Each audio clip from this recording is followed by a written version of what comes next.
Dark space stretched endless beyond the shattered remains of the ecliptic gate. The stars shimmered cold, silent witnesses to a war most civilizations refused to believe had ever happened. From the wreckage drifted a single ship, blackened hull, life support flickering, human flag half torn but still clinging to the side like a memory that refused to die. Inside, Captain Mira Solace breathed shallowly. Every system screamed failure, every light dimmed. The sensors still blinked, showing the impossible, an alien armada circling Earth's orbit. She opened a cracked transmission line. "If anyone's out there, this is Solace. Humanity still stands. We are not gone." The signal cut, weak and full of static, but somewhere it reached ears that had long forgotten that humans were real. The opening line of resistance had begun. In the farthest reaches of the galaxy, the Threxian Council gathered. They called humans a myth, a primitive legend whispered among soldiers to make sense of old ruins found on dying worlds. The Council's historians mocked the idea that such a short-lived species could have burned across the stars in war and left scars that no one could erase. They said humans were a fairy tale, a warning about arrogance. But when Solace's message arrived, echoing across old communication relays thought long dead, the Council froze. The fairy tale had spoken back. Ambassador Karis, scaled and proud, stared at the hologram. "Impossible," he hissed. The Earth burned 5 millennia ago. Yet the image of Earth, alive, scarred but glowing, played before them. The oceans were darker, the continents reshaped but unmistakable. Something had awakened. The story began years before the broadcast, before Earth turned silent. Humanity had not died. It had been sleeping. Deep under the ashes of old cities, the ARC programs had waited. Thousands of cryogenic vaults scattered beneath the crust, holding soldiers, scientists, and dreamers frozen in glass cocoons. They had built themselves to outlast extinction. They had trusted in one promise, that one day the stars would need them again. Now, as alien fleets mined the moon and desecrated ancient monuments, the AIs of Earth woke the first generation of sleepers. Captain Mira was one of them, a relic of a forgotten war where humans had fought the machines of their own creation. The irony wasn't lost on her. Once, humans had built weapons to protect them from the unknown. Now the unknown had come, and the weapons were all that remained. When the Threxian scout fleet entered low orbit, they didn't expect resistance. Their scanners showed nothing alive, no active networks, no energy signatures. Their captain ordered an easy descent. "We'll claim the planet's resources and leave. Another dead world." But as their landing craft touched the atmosphere, a voice cut through every channel. "Unauthorized landing detected. Identify or be destroyed." The Threxians laughed.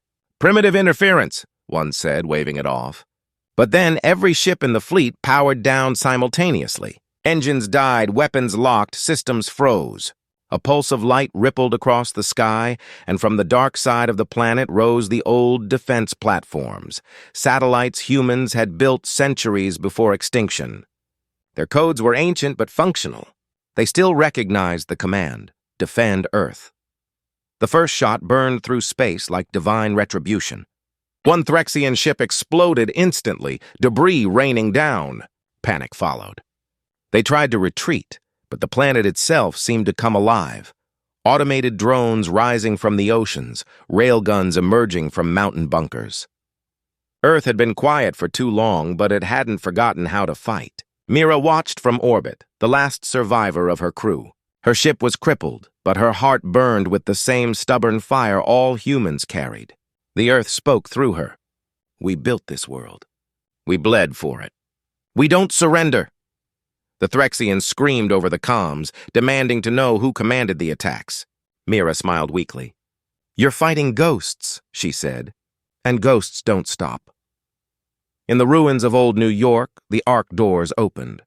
Thousands of cryo chambers hissed, steam rising like breath after centuries of silence. Soldiers stepped out, confused but ready. AIs guided them, voices full of calm certainty. "The stars have returned," they said, "and they've forgotten who made them afraid." The first human army in 5,000 years marched under a sky filled with burning ships. In the council halls light years away, chaos erupted. Reports poured in, fleets destroyed, communications jammed, colonies cut off. Someone whispered, "The humans are back." Fear spread faster than truth. Generals called for evacuation. Priests called for repentance. But Kairos, the ambassador who had doubted first, stood silent. He looked at the map of Earth glowing red with battle fire and said quietly, "Retribution." No one understood. No one had believed that the humans' greatest weapon wasn't technology or power, it was memory. Every AI, every automated gun, every defense satellite remembered the faces of its makers, and they had all been waiting for a voice to return. That voice was Mira Solace. Broken but alive, she became the command center of a world reborn. Her message spread beyond Earth, carried by stolen transmitters, echoing through abandoned relay stations. "We are humanity. You thought us a story. You forgot what happens when stories fight back." The galaxy listened. The war that followed would burn through the stars. It would make every empire tremble, every race remember that beneath their myths was something real, something that had built cities from dust and reached the stars with nothing but willpower. Humanity had fallen once, but now they rose again, not as conquerors, but as survivors reclaiming their home. And as Mira watched the dawn rise over Earth for the first time in centuries, she whispered a promise into the void. "You called us a fairy tale. Let's see how your gods handle a ghost story." Smoke curled into the sky, drifting above the shattered towers of what was once Tokyo. The ruins glowed faintly under the weak sunlight that had finally broken through the clouds. The air tasted of metal and ash, but under it all was something new, motion. Humanity had woken. Captain Mira Solace walked through the remains of a command bunker, her uniform still half burned from re-entry. Around her, hundreds of others were stirring, eyes wide as they took their first breaths in thousands of years. Their memories were fractured, dreams of fire, oceans, and laughter fading into the present like mist. The AI's soft, calm voice echoed through the bunker walls. "Welcome back, citizens of Earth. The preservation protocols succeeded." "Estimated human survivors, 34,982. Mira paused. 34,000, out of billions. Her throat tightened, but she pushed it down. "We start here," she said quietly. "We build again." In orbit, the Threxian fleet limped through the debris field that had once been their pride. Of 50 ships, only 7 remained. Their commander, Varn Threx, hissed in disbelief as his damaged cruiser struggled to stabilize. "How does a dead planet fight back?" he shouted. His officers stared at him with trembling eyes. "Sir," one said, "the planet's systems are pre-war constructs. Self-learning defense AIs networked across the surface. They adapted." Varn slammed his clawed hand against the console. "Adapted? No machine could have survived that long. Something controls them." His second-in-command, a cautious and pale-skinned officer named Ree, spoke softly. "We intercepted a human transmission. Someone is giving them orders." "Impossible," Ree looked down. "We traced it. The signal originated from the southern hemisphere. Coordinates match a city once called Santiago." Varn's eyes glowed. "Then that's where we'll strike." On Earth, the survivors had begun to regroup. Makeshift camps formed near the arc vaults, and the skies hummed with drones, old, human-made, loyal only to their creators. Engineers worked around the clock, repairing what they could salvage. The air buzzed with a quiet determination that felt like an old memory come back to life. Mira stood by a shattered window, watching a sunrise she had never expected to see again. She was joined by Dr. Alan Ward, an engineer from another Arc site, face streaked with oil and exhaustion. "They're coming," he said simply. "The scans show movement in orbit. 7 ships left." Mira didn't flinch. "Then they'll find us ready." Ward frowned. "We barely have working generators. The drones are running on ancient cells, and half our weapons are rust." She turned to him, voice calm but hard. "So we do what humans always do. We fight with what we have, and we make it count." Deep under the Andes Mountains, the old war vaults began to awaken. Racks of drones, walkers, and orbital cannons flickered online. In their hearts, the AIs recognized new commands coming through the network.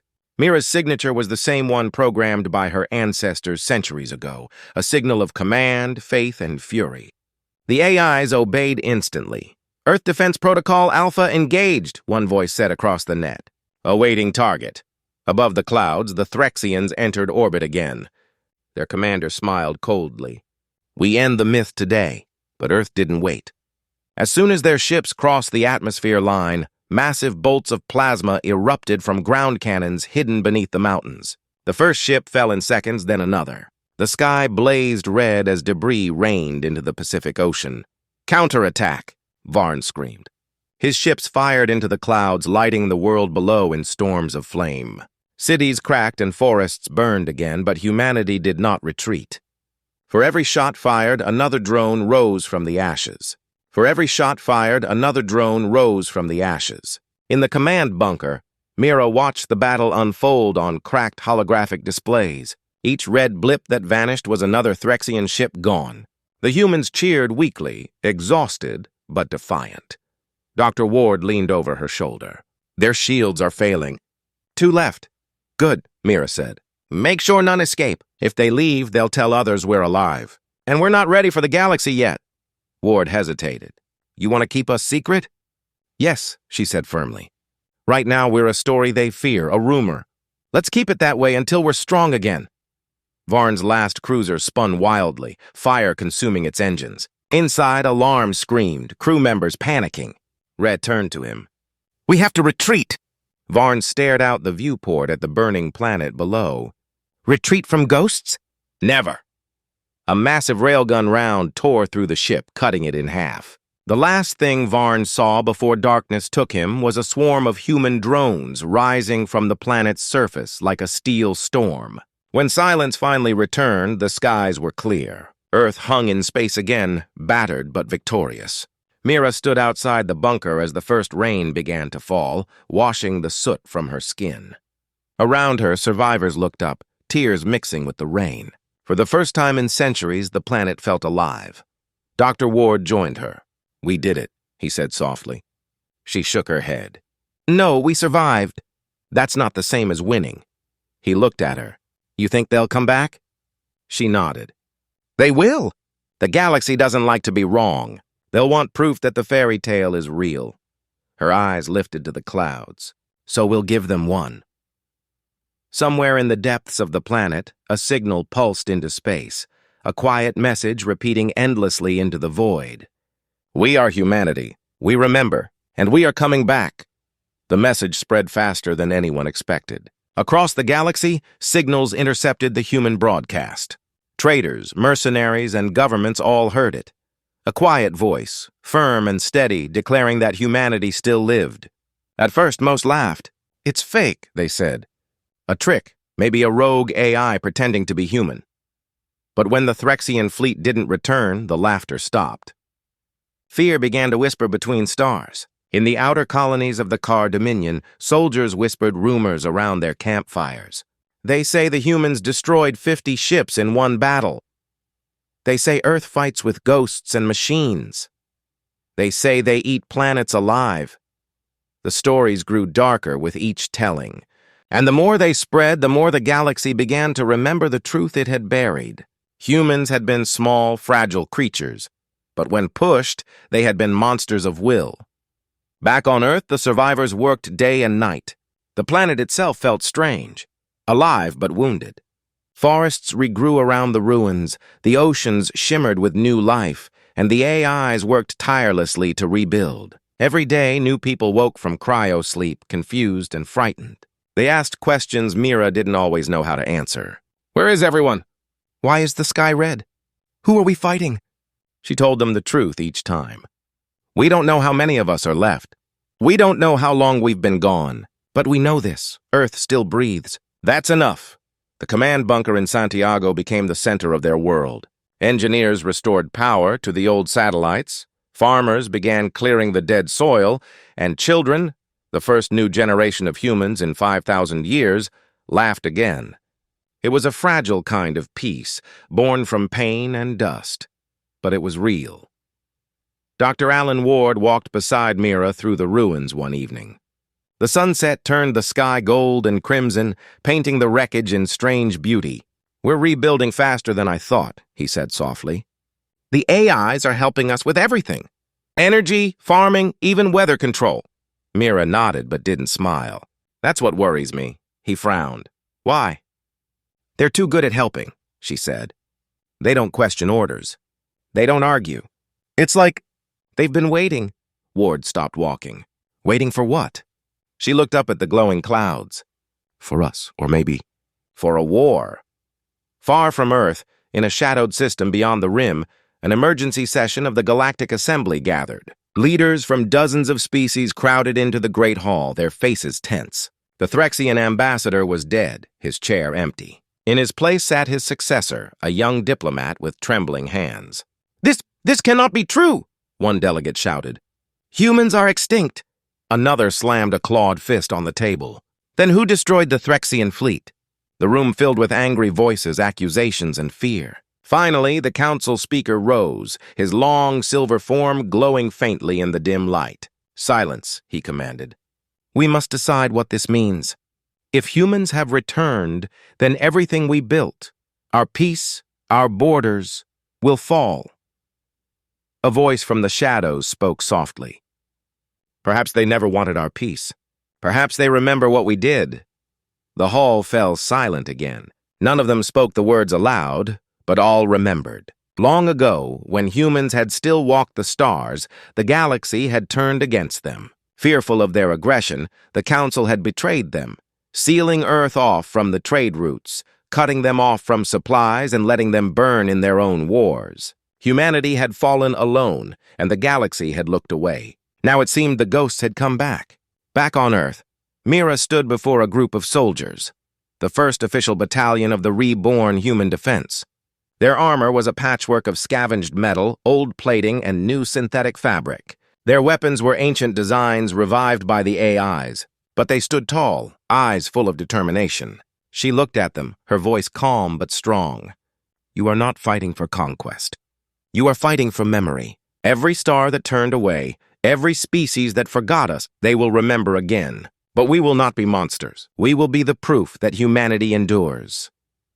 The soldiers saluted, and the AI-controlled drones hovered quietly overhead like silent guardians. After the ceremony, Dr. Ward approached her again, holding a data pad.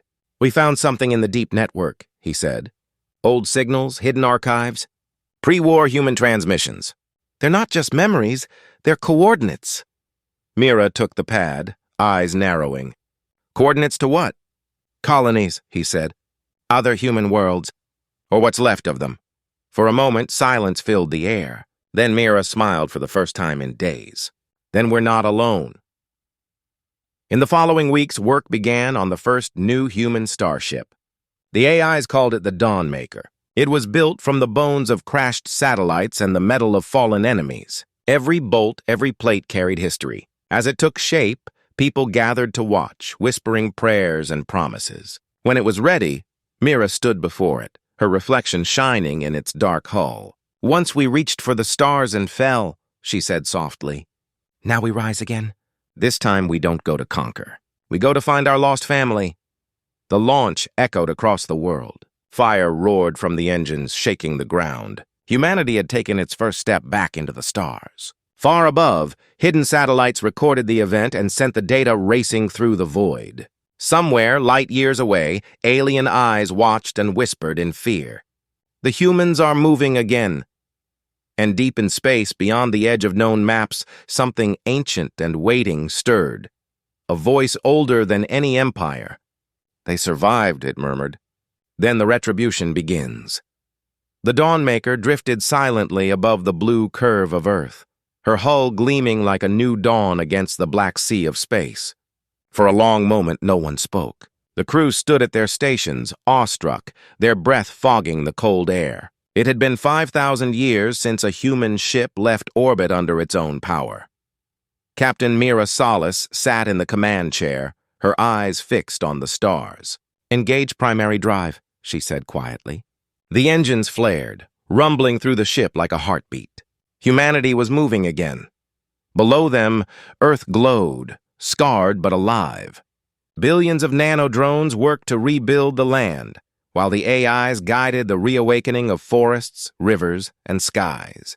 The planet itself was healing, even as its people prepared for what came next. Their first destination was simple: the coordinates Dr. Ward had found. It was a system marked Epsilon 3, once a thriving human colony world before the collapse. The journey would take weeks, and those weeks felt like a lifetime. The crew trained, studied, and dreamed. They were soldiers, engineers, scientists, and survivors, each carrying stories of lives frozen in glass for centuries. Many still had memories of Earth's last days. Some had fought in the final wars. Others remembered only the silence that came before the fall. At night, Mira stood alone in the observation deck, watching the endless stars. They were beautiful, but she didn't smile. "Somewhere out there," she whispered, "someone remembers what they did to us." Dr. Ward joined her, holding 2 cups of rehydrated coffee. "Or maybe they don't remember at all," he said softly. "Maybe that's the problem." She took the cup, eyes still on the stars. "Then we'll remind them." 3 weeks into the journey, the Dawnmaker detected an anomaly near the Epsilon system. A strange field surrounded the planet, artificial, massive, and still active after millennia. The crew stared at the readings, disbelief written across every face. "It's shielding the surface," one of the technicians said. "But from what?" Mira narrowed her eyes. "Can we get through?" "With enough power," Ward replied. "But it'll burn half our reserves. If it's hostile, we'll be stuck. But it'll burn half our reserves. If it's hostile, we'll be stuck." "Then we find out what's inside before we decide," Mira said. "Send the drones." Hundreds of reconnaissance drones shot out from the ship, piercing the edge of the field. One by one, their signals vanished. Only one feed returned, a blurred image of a city beneath the clouds. Towers stood half buried in dust, and lights flickered faintly between the ruins. "There's power down there," Ward whispered. "And movement." Mira's voice dropped to a whisper. "Then someone's still alive." The descent was rough. The Dawnmaker broke through the storm clouds, its hull shuddering from atmospheric drag. Lightning flashed around them, striking the outer plates, lighting up the night. The crew gripped their seats, tension thick in the air. When they finally landed, silence filled the cabin. Outside, a dark wasteland stretched for miles, covered in sand and metal debris. The ancient colony was dead, its buildings half collapsed, its streets buried. But as they stepped out, they saw signs of life, fresh footprints in the dust. "Someone's here," said Sergeant Klein, scanning the area. "Humanoid." Then from the distance they heard a faint hum. It grew louder until shapes emerged from the fog, figures in armor, their eyes glowing white. "Humans?" Ward breathed. The figures stopped a few meters away, weapons raised. The leader stepped forward and spoke through a modulated voice. "Identify yourselves." Mira raised her hands slowly. "Captain Mira Solace, Earthborn, humanity restored." The armored figure hesitated, scanning her face. Then his helmet retracted with a hiss, revealing a man, older, scarred, his expression unreadable. "Earth?" he whispered. "That world was dead." "Not anymore," Mira said. "We came to find you." The man's eyes filled with disbelief, then something like hope. "Then maybe we didn't wait for nothing." Inside the colony, Mira learned the truth. These people were descendants of the original settlers, humans who had survived the collapse but lost all contact with Earth. Over generations, they had merged with their machines, creating hybrids to endure the harsh world. They had built their own myths, and in every story, Earth was the paradise that betrayed them. When Mira told them the truth, that humanity had survived, that Earth was reborn, their faces changed. Some cried. Others looked away. The leader, Commander Rian, stood silent for a long moment before he spoke. "You shouldn't have come," he said finally. "Why not?" Mira asked. "Because the others know," Rian said. "The aliens. The Council. They've been watching us for centuries. The moment you broke the silence, they felt it. The signal you sent, it woke everything." Mira's pulse quickened. "You mean—" "They're coming," Rian said quietly. "And they won't come to talk. They'll come to finish what they started. That night, the winds howled over the colony, carrying the scent of a storm. Mira stood outside the ship, staring at the sky. Lightning streaked across the clouds like burning veins. She could feel it in her bones. A shadow moving closer, a storm beyond the stars. Dr. Ward joined her again, his face pale. "He's right," he said. "We picked up something. Multiple warp signatures. Not Threxian, larger, faster, military." "How long?" she asked. 3 days. Mira took a slow breath. "Then we have 3 days to remind them what humans can do." And in the cold darkness between worlds, a fleet of alien warships slid silently through space. Their commanders stared at the images of the Dawnmaker and its captain. "So it's true," one of them said. "The fairy tale lives," another replied, voice cold and sharp. "Then let's end the story, for good this time." The war for Earth's return had begun. The storm came before the enemy did. Lightning split the red sky and sandstorms tore through the ruins of Epsilon 3. The Dawnmaker's landing site was now a fortress, half metal, half stone, surrounded by trenches and gun towers that the colonists and Mira's crew had rebuilt together. The sound of drills and welding filled the air as the countdown began. 3 days, that was all they had. 3 days before the enemy fleet arrived to erase the last proof that humans still lived. Captain Mira Salas stood at the edge of the perimeter, her cloak whipping in the wind. Commander Ryan joined her, his eyes glowing faintly from the cybernetic implants that marked his people. "We've fortified as much as we can," he said. "But when they come, they'll have numbers we can't match." Mira didn't look away from the horizon. "Then we'll make them remember this place." Ryan studied her for a moment. "You talk like someone who's fought impossible odds before." "I have," she said. "And I'm still here." He gave a small, grim smile. "Then maybe we'll both still be here when the stars fall." Inside the Dawnmaker, Dr. Alan Ward and his engineers worked without rest. The ship's reactor hummed like a beast caged too long. They were converting its remaining power into a massive defense grid, a last stand. Ward's voice echoed through the control deck. "If we link the reactor directly to the rail batteries, we'll get 1 shot. Maybe 2. After that, we're blind," an engineer frowned. "That could blow the entire ship." Ward looked up, his face hard. "If it saves the colony, it's worth it." From the doorway, Mira's voice cut through the air. "Do it, we're out of time." Ward nodded once. "Yes, Captain." The people of Epsilon 3 prepared for war. Farmers who had never seen space before now carried plasma rifles. Children and elders dug trenches beside soldiers. The hybrid humans, part machine, part flesh, activated ancient defense drones buried beneath the sand. At night, the sky glowed faintly with static from the approaching fleet. Every star seemed to flicker, like the universe was holding its breath. Around the campfires, people whispered. Some prayed. Others stared silently into the flames. Mira moved among them quietly, speaking little but watching everything. When one child asked her, "Are we going to die?" she knelt and looked him in the eye. "Maybe," she said softly. "But if we do, they'll never forget that we lived."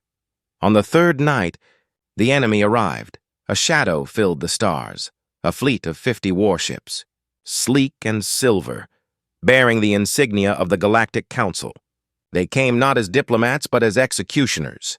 Their flagship transmitted one message, cold and emotionless. To all human forces, surrender or be annihilated. The galaxy does not permit the return of chaos. Mira stood on the command deck of the Dawnmaker, her face calm, her voice steady. "This is Captain Mira Salas of Earth. Chaos didn't destroy the galaxy. Cowardice did." Then she gave the order, fire. The night sky became daylight. Rail cannons roared, anti-air turrets screamed, and the surface of Epsilon 3 lit up like a dying sun. The first alien cruiser exploded instantly, torn apart by concentrated plasma fire. The others responded, firing beams of light that scorched the desert and shattered whole buildings. The colony shook under the bombardment. Towers crumbled, and shock waves sent dust storms rolling across the battlefield. The ground troops came next. Metal walkers, drones, and armored beasts dropped from orbit like comets. Mira's forces fought back fiercely.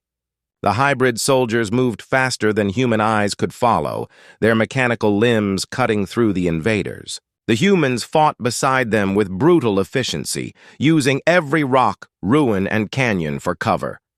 From the Dawnmaker, Ward shouted over the comms. "Reactor at 90%. If we overload it, we can wipe the fleet, but we'll lose everything." Mira's reply was cold. "Wait for my mark." Hours passed like minutes. The battle raged, smoke covering the stars. Mira's troops were pushed back step by step, but they refused to retreat. Commander Ryan's armor was cracked, his arm bleeding, but he still fought on the front line. When an alien walker crushed a human trench, Ryan leapt onto it, drove a blade through its control core, and tore it apart with his bare hands. "For Earth," he roared. Across the comms, thousands of voices answered, "For Earth!" The sound shook the enemy more than any weapon could. In orbit, the Council's flagship watched the chaos below.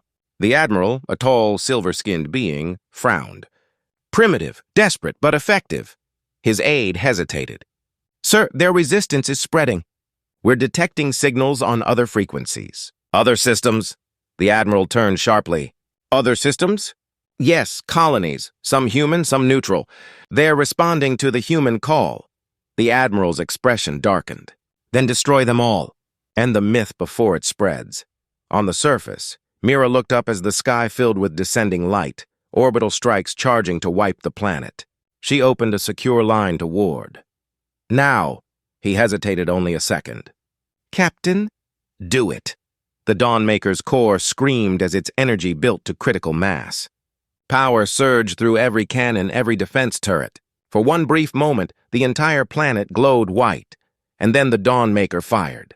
The beam tore through the clouds, a pillar of light that split the heavens. It pierced the enemy fleet like a spear, cutting ship after ship apart in a storm of fire.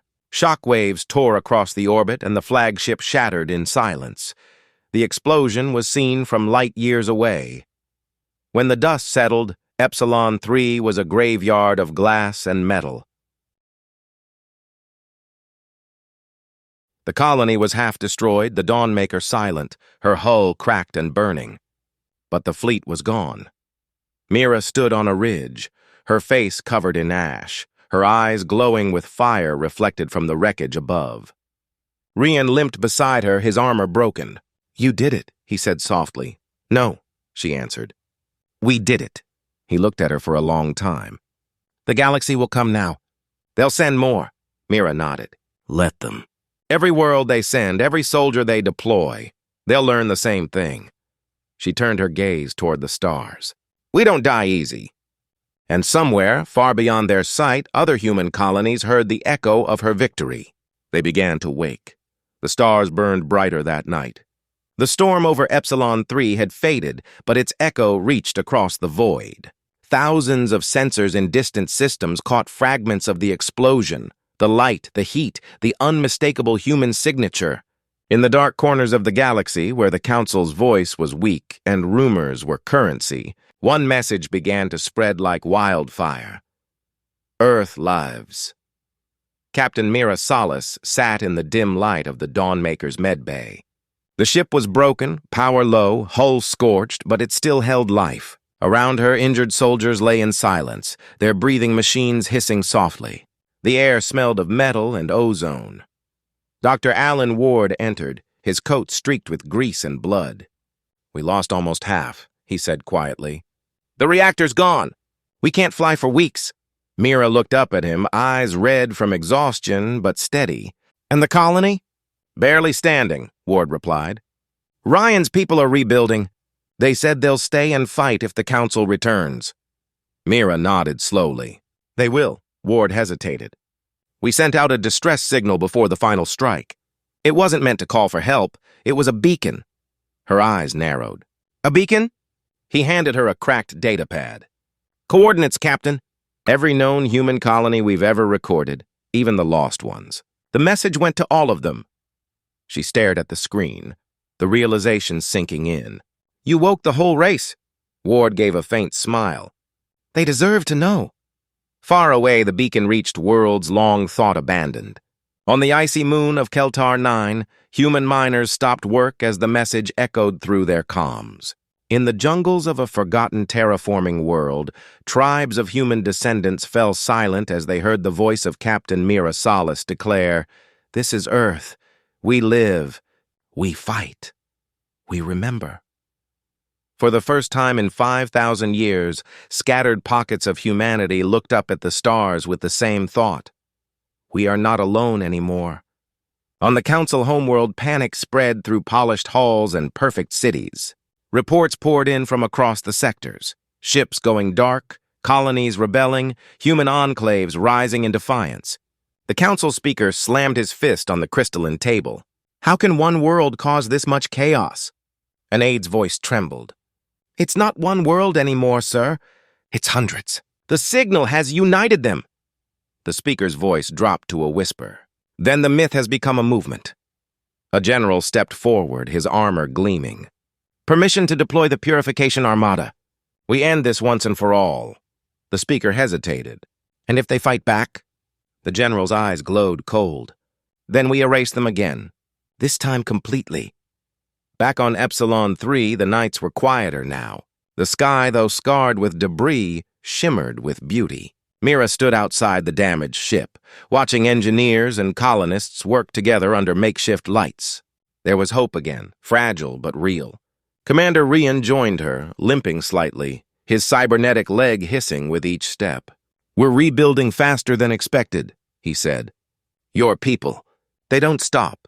Mira smiled faintly. "We can't. It's the only thing we're good at." He chuckled softly. "The council won't forgive this." "You know that. I'm counting on it," she said. "They'll come angry, thinking we're still the same frightened species they buried." "They'll learn we're not." Ryan's expression hardened. "Then what do we do?" "We prepare," Mira replied, "and we find the others." She looked up at the sky where faint lights drifted among the stars. Human colonies, maybe, or the wrecks of old ships still sending signals.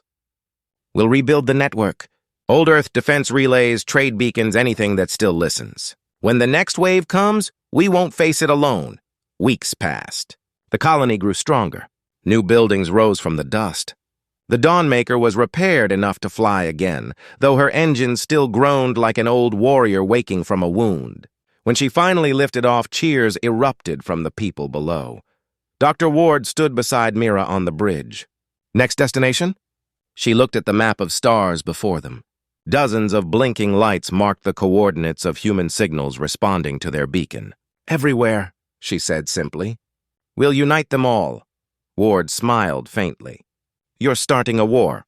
"No," she said. "I'm ending one that never should have begun." But even as the Dawnmaker left orbit, the shadows moved again. In deep space, a vast fleet of alien warships assembled under a single banner, the Purification Armada. Their admiral, tall and pale, stood before his soldiers. "The humans defy the natural order," he said. "They spread like fire, consuming everything. This time we burn them out of the galaxy." The soldiers roared in agreement. Engines flared to life. The fleet turned toward the coordinates of Epsilon 3. Aboard the Dawnmaker, Mira watched the stars drift past, unaware of the Armada closing in. The crew was tired but proud. For the first time, they felt part of something greater than survival.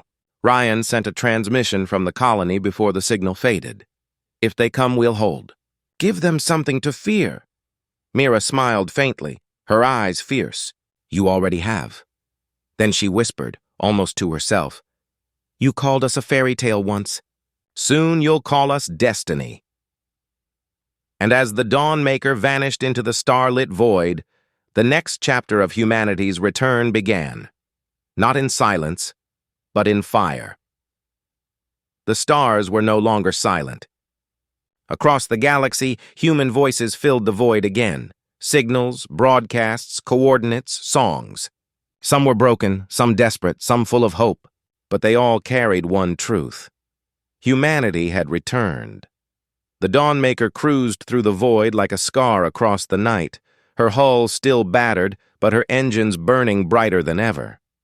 On the bridge, Captain Mira Solace watched the holographic display. Dozens of blinking dots marked new colonies that had answered their call. "They're rising faster than we thought," Dr. Alan Ward said. Every day another world sends a reply. Mira nodded slowly. Then the galaxy will know soon enough. We're not ghosts anymore, but even as hope spread, so did fear. Reports came from frontier outposts, strange disappearances, silent worlds, wrecks drifting where colonies used to be.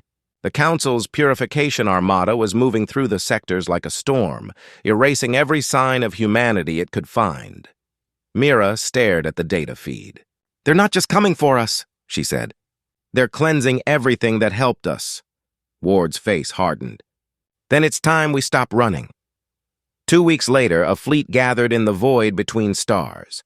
Ships of all sizes, old transports, colony haulers, mining rigs retrofitted with weapons, drifted into formation. They flew under a single banner, a white star against black.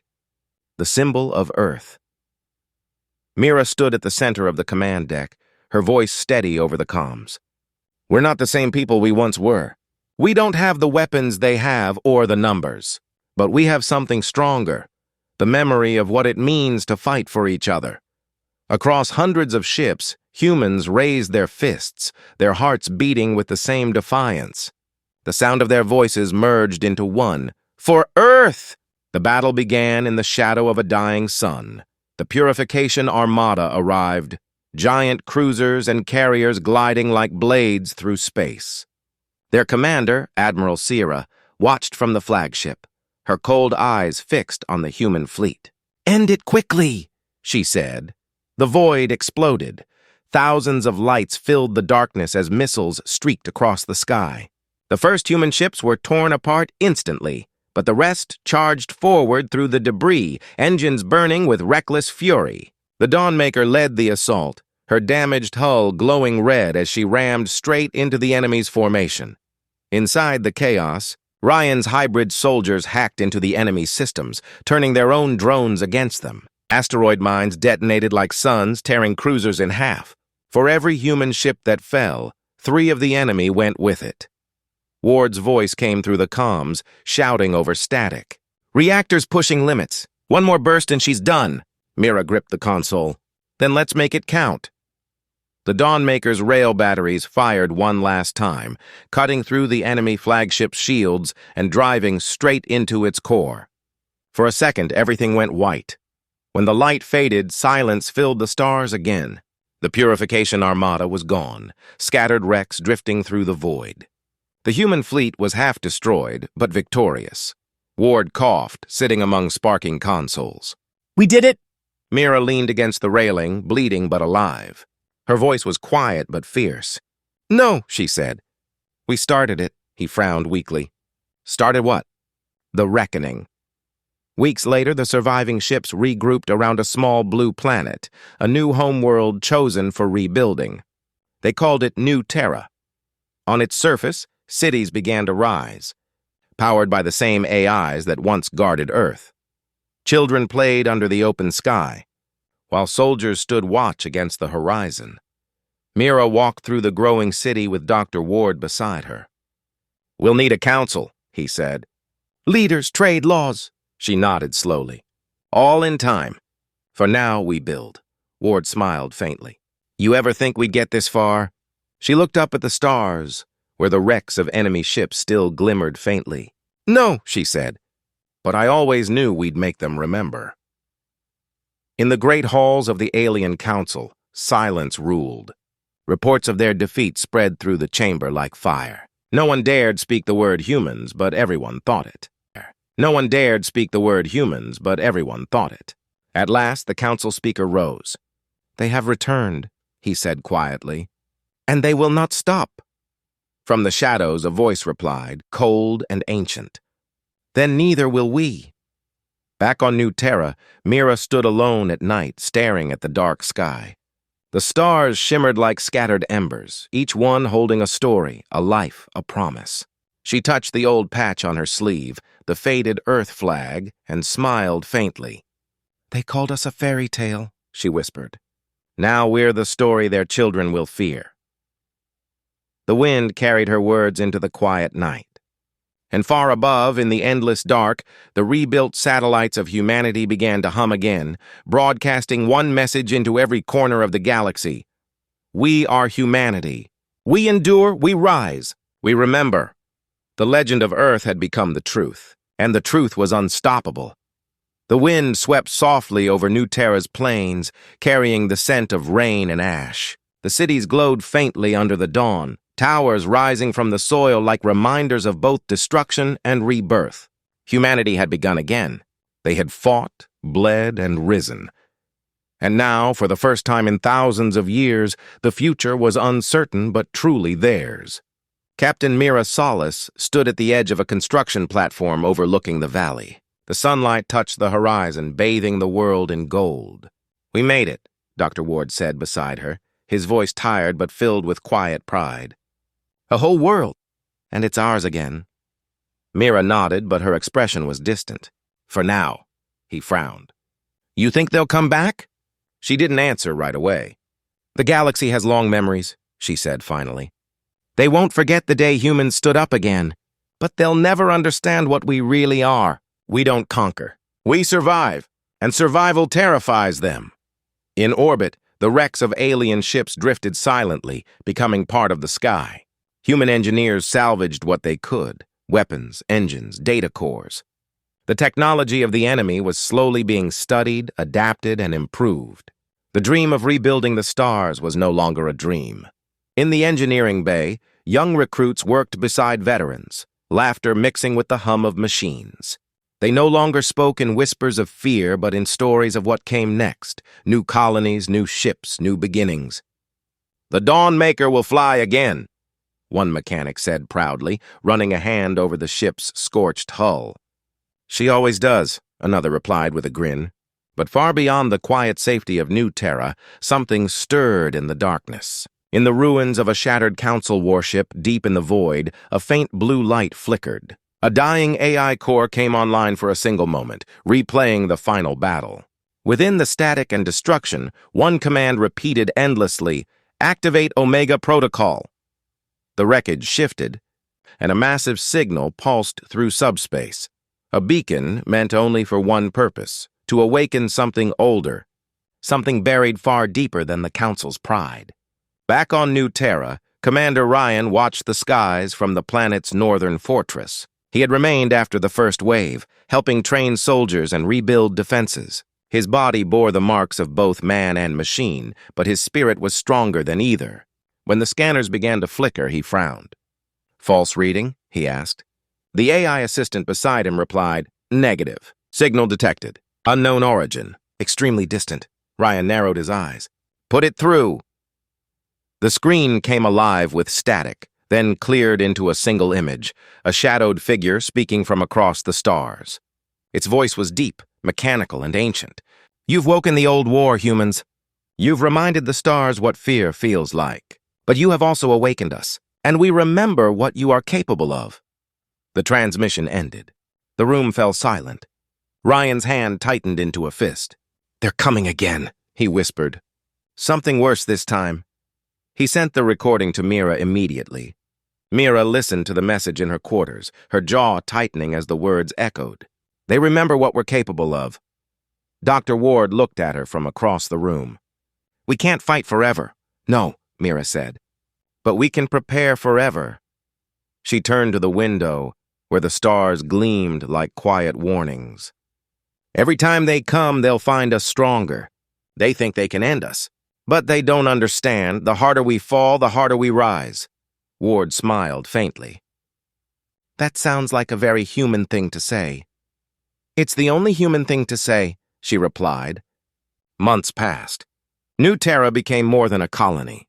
It became a symbol. Human ships ventured further into the unknown, reuniting with lost descendants on distant worlds. Some were half-human, some merged with machines, some had built new societies entirely. Yet all shared the same reaction when they heard the truth. Earth lived. The legend spread faster than any fleet could follow. Children on alien worlds whispered human stories. Traders told tales of the Phoenix race. Even enemy soldiers began to question the orders to destroy them. Humanity had become more than a people. They had become a reminder that hope, once born, never truly dies.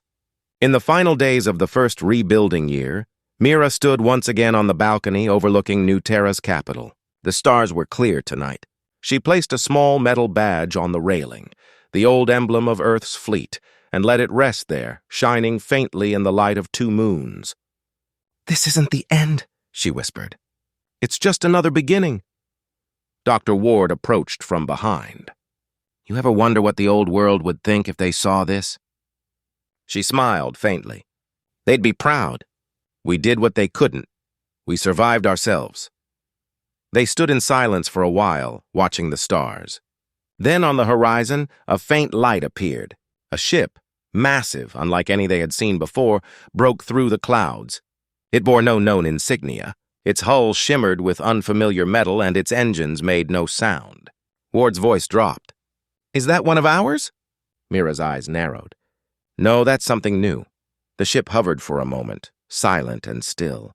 Then a voice came through the comms, calm, steady, and human. "This is the Ark of Dawn. We heard your call. We never died. We've been waiting." Mira's breath caught, and then she smiled. "Welcome home," she whispered. The sky filled with light. The stars seemed to burn brighter, as if the universe itself was watching the return of its oldest story, the one it had tried to forget. The humans had risen, and now they would never fall again. Risen, and now they would never fall again.